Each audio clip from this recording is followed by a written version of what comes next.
218 centimeters in feet? First of all, we need to know the value of 1 centimeter in feet.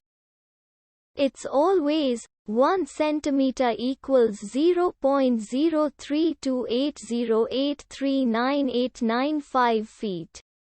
Now we have to multiply 0.03280839895 by 218.